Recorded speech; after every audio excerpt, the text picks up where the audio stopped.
All right, thanks, Austin. And again, I think that really sets the stage for the day. Really great questions. I made a couple notes there, and I may do a little bit of follow-up questions there as we continue again, collaborating, find new ideas, and work together to move this forward. So my next little 20 minutes, 30 minutes here, I'm going to talk about leading volunteers and why membership is important. So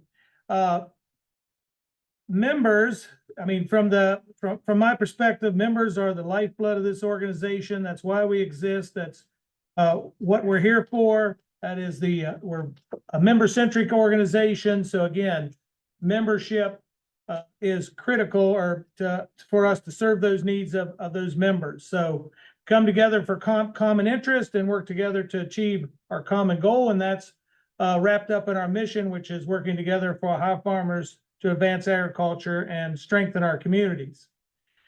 So, but we have this obligation beyond that for that member to deliver on their needs through our value proposition. So, and then we're trying to define this proposition, as was mentioned in that study work, as having a clear, compelling value proposition. And that's one thing that volunteers or members have told us over the years, that, man, what is Farm Bureau? What is it about? Where do we start to focus? And this at least starts helping, in my opinion, to start focus that in terms of membership providing that competitive advantage so you can achieve your best farm future for your family, and then all wrapped up in mostly in these 4 pillars: shaping policy, advancing on-farm business solutions, leveraging trends, and creating opportunities for growth. Now, these next few things, this is what the members do provide for us, and certainly finances, leadership, and direction to the organization. That they do provide that for sure. So on the finances side, you can see that approximately a quarter of the organization funding is from membership. We budget for 65,000 members, which results in a little over $4 million of income. So, we have about an $18 million budget, something like that. So again, about 20% or 25% of that budget is from membership dollars. So the last 2 years, we've been budgeting in that particular category. Dues is the one item that funds the organization at all levels. So whether that's your county level, state level, or the American Farm Bureau, and incidentally, the American Farm Bureau, that is probably 70 or 80%, 89% of their income comes from dues. So right now for the county, that still varies what that amount is, depending on where you set your dues, but eventually that will be at $90 for the state, and then which 5 of that goes to the American Farm Bureau for every membership, and then the $30 to county. But today it's across the board. $77 goes to Ohio Farm Bureau. Again, of that, $5 goes to the American Farm Bureau, and then counties, that varies wherever you put your dues. So we know that we have a little over half that went between the first year and then last year. We have a little over half the counties that are at the $120 already, so they're getting $43, and those that are less than that are getting that difference between 77 and their dues amount. So currently dues range from $90 to $120. We have about $110 average across the board, and today group members are 90%. I left this chart in here. We need to probably potentially update that, but the number's a little bit different, but the percentages are really the same. About that 0.25% in dues, 16% in alternative income, which is a variety of things, which includes member benefits, et cetera.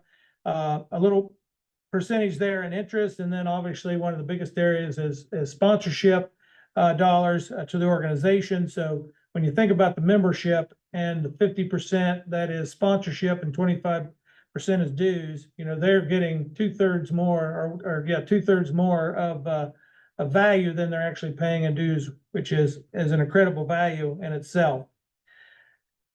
Membership obviously does provide that direction.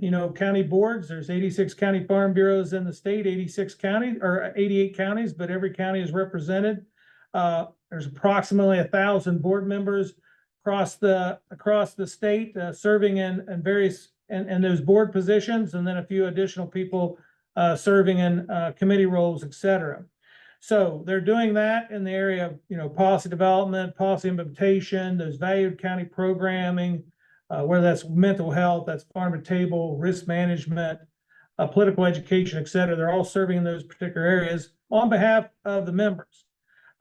These members also have those fiduciary responsibilities, so they have towards the members. So it's important that they recognize that and handle that. So on the statewide level, we have 26 board members as of today, which includes 22 districts and 4 regions, and they provide that bigger picture strategic direction.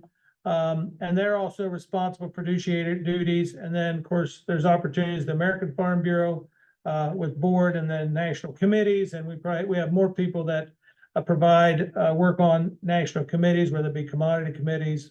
In addition to that, we've had people that get involved in some of the special programs, whether that's POW, I think it's called, and some other things like that. So lots of other volunteer opportunities beyond the county and state level. But that's what they do for us.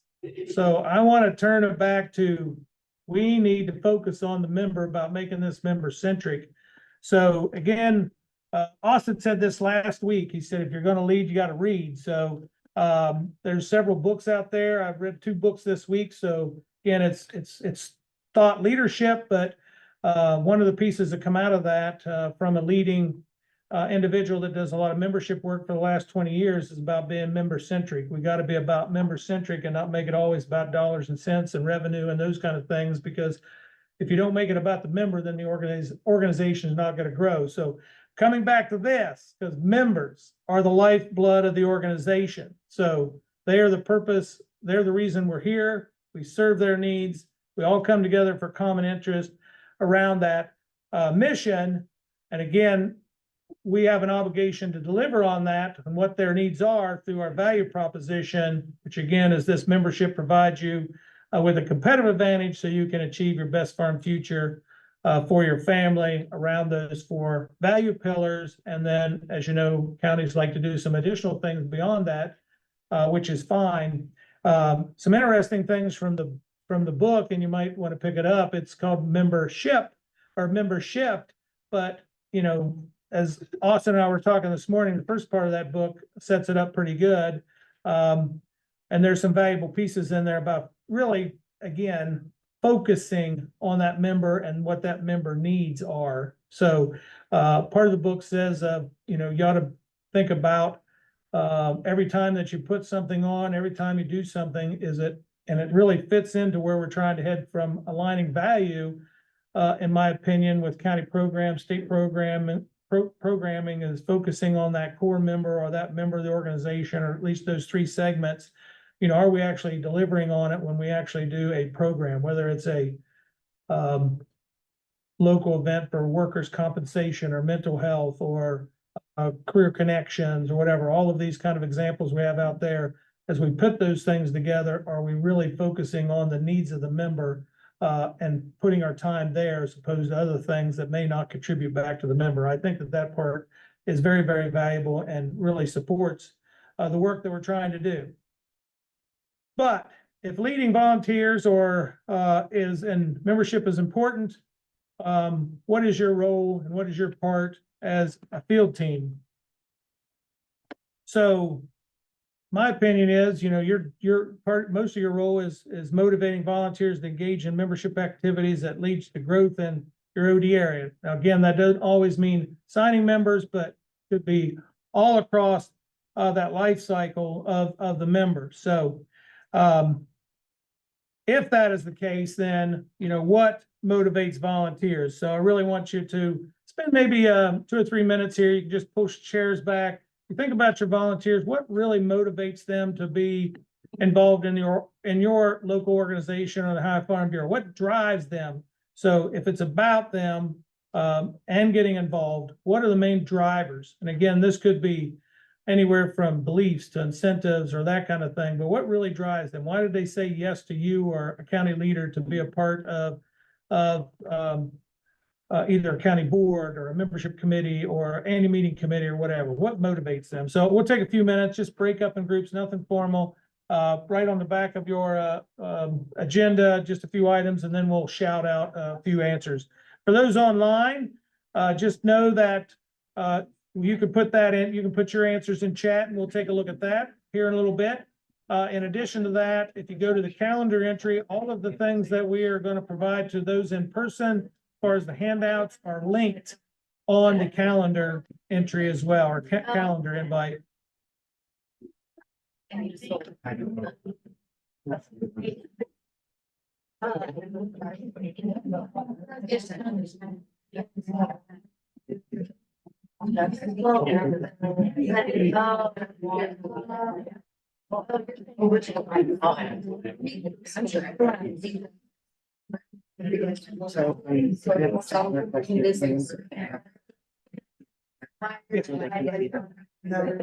It'll probably have a similar. Say 10% volunteers really.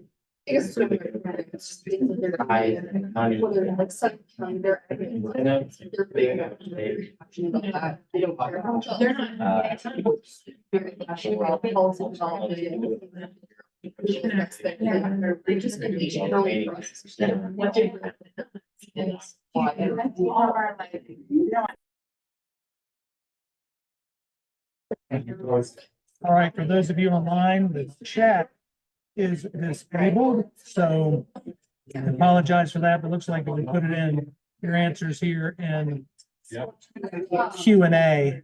May not be quite as perfect, so I apologize for that technical issue there, but. All right, we'll reconvene here and see what you have, so.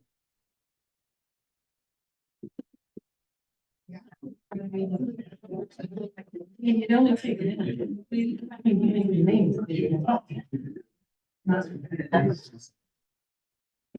All right, so just shout out a few. What motivates volunteers? Give me some answers here.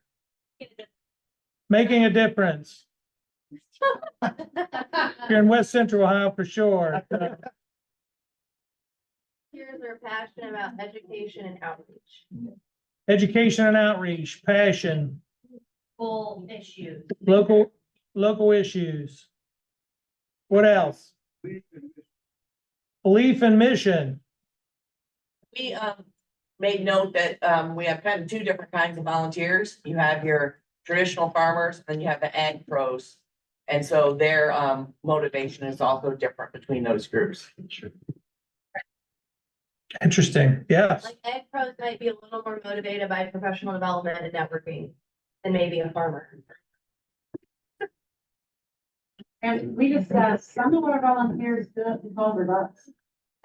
That's why they do, be motivated. Yeah, the relationship. Yeah, relationships. I mean, I know many times when we have OD changes, there's volunteers that do leave because of that. And then there's some that come back, of course, too, so. Yeah. Yeah. We take people up in Yep. Anything online from anybody that you want to put in Q&A? Again, chat is disabled. I apologize for that, but if you want to put an answer in chat or in the Q&A, that would be great. But anything else? Roy? They mentioned several of these already, but Jill brought up that for our volunteers, they believe in agriculture, they believe in their communities, and this is a way that they can help achieve that and share with other people. And then also to motivate them, they need to be exposed to our value. Right? And value, which means they need to go to an annual meeting, they need to go to Activate the Capitol, they need to go on the president's trip, they need to participate in local programming, policy development. Once they've done that, you can motivate them to share that with other people. Yeah, that is fantastic. It is amazing. You have a member for life for the most part. If they go to any one of those, engage in those major things, been to AFBF, been president's trip, all those kind of things. And I'll even cite an example that come out of the pilot area that Kirsten shared with us when it come to like Kalmbach. So Kalmbach, they had that farmer networking event, and in previous years it was like a little bit of a challenge, I would call it, to get their check for their group membership. And then after they had hosted an event there and the work and the relationship building they did there, this year it's my understanding that wasn't even a question. So they experience that same thing on a group level side. They experience the organization, seeing the value and the power that we have. So that's fantastic.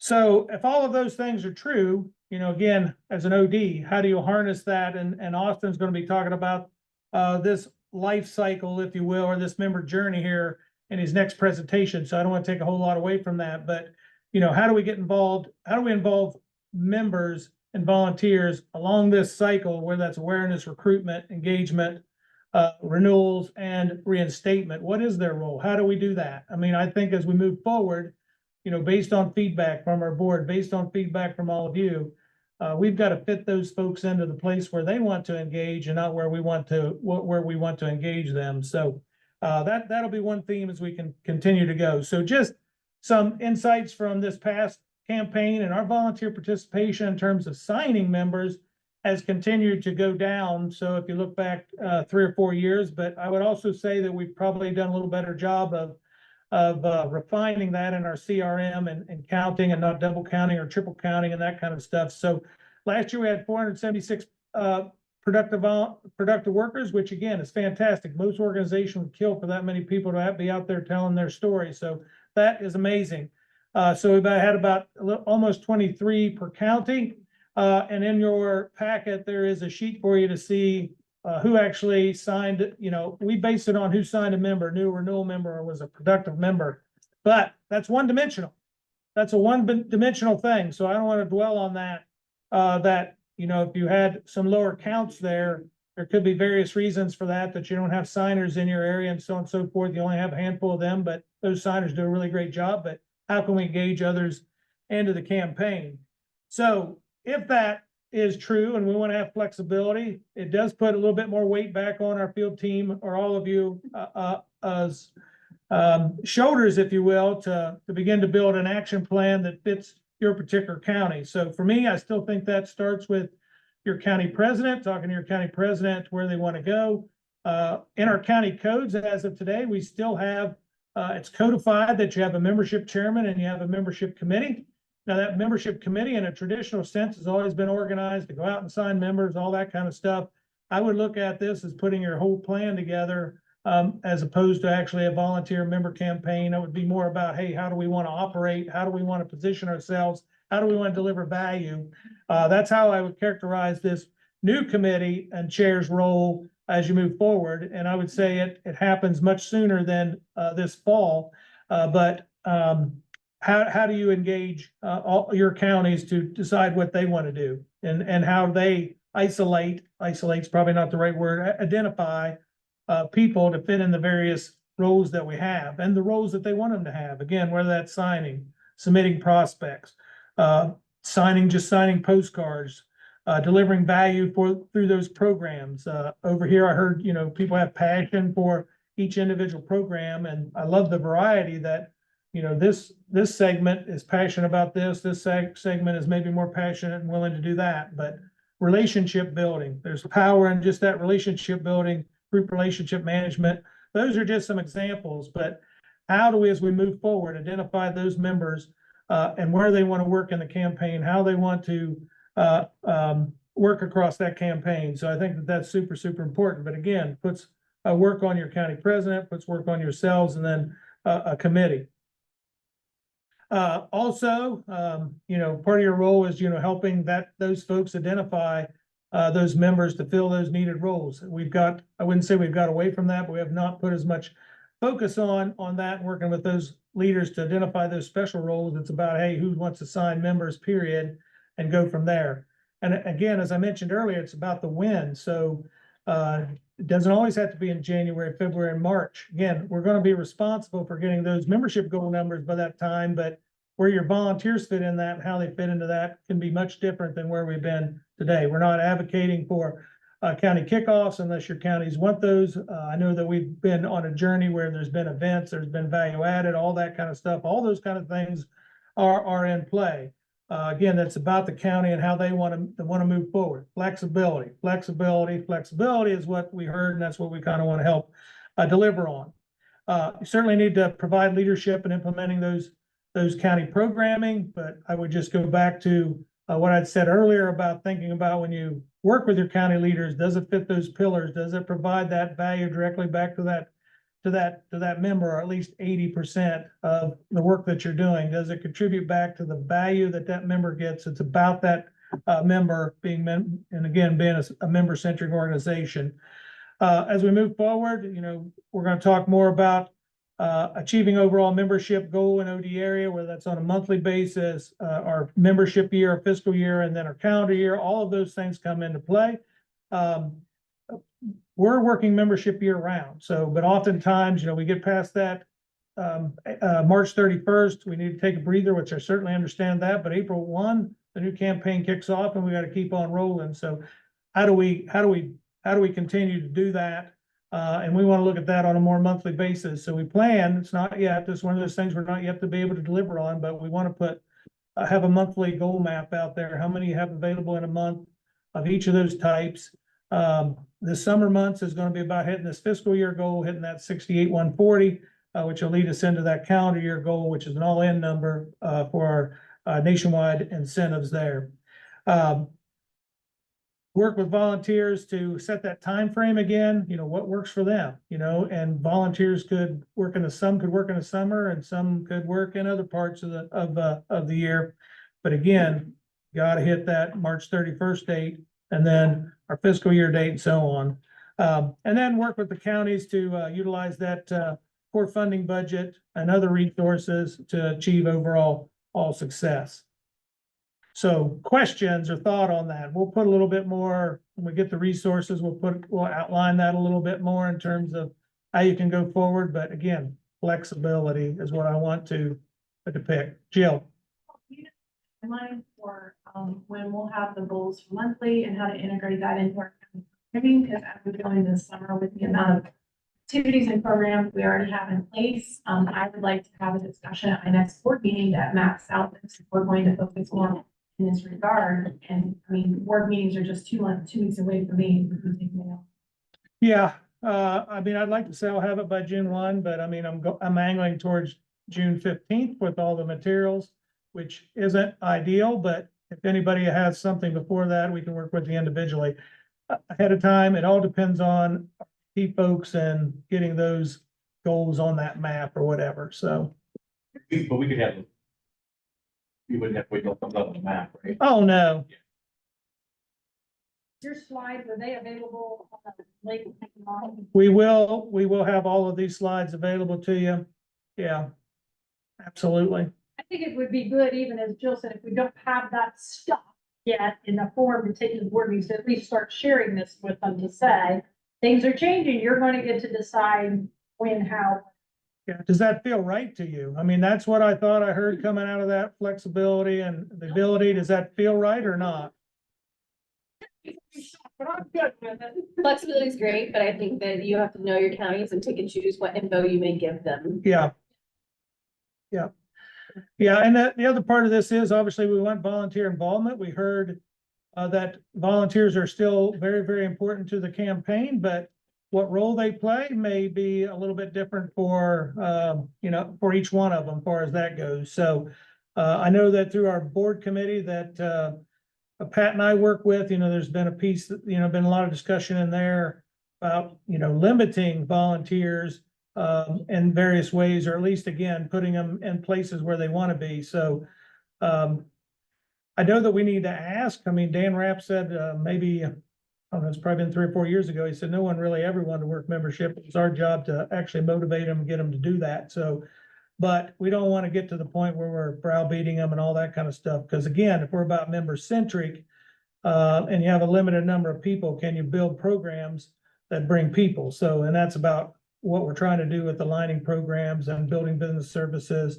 It's about different way, it's about leading with that value. So keep that in mind as well. So other thoughts? Oh, I still think the browbeating would have to happen to a certain extent. From our standpoint, you got to, like locally, you've got to adhere to. You're just going to not be invested in membership at all. It's going to continually see a decrease in funds in those counties, and changes are going to be forced on them because as a board member, I mean, not saying they have to go sign 50 members or any members, but they have to be engaged in some capacity. Which is a better word than browse. Yeah, So we're not. Because it's 26% in Ohio, Farm Bureau, but probably 90% higher at the county farm bureau when it comes to what dues mean to that county. Budgets, and so they want to do all these, yet they don't want to hear help fund it, that they've got. Yeah. Really, yeah, we need to look at that, what it does mean for, maybe already, each of you already know what dues does mean for your county levels, but for those online, the question was, we got to continue to make sure we put it in front of our boards and talk to them about the importance of why we're doing membership in terms of those financial obligations or whatever, but again, there's a fine line there, right? So other questions or thoughts around that?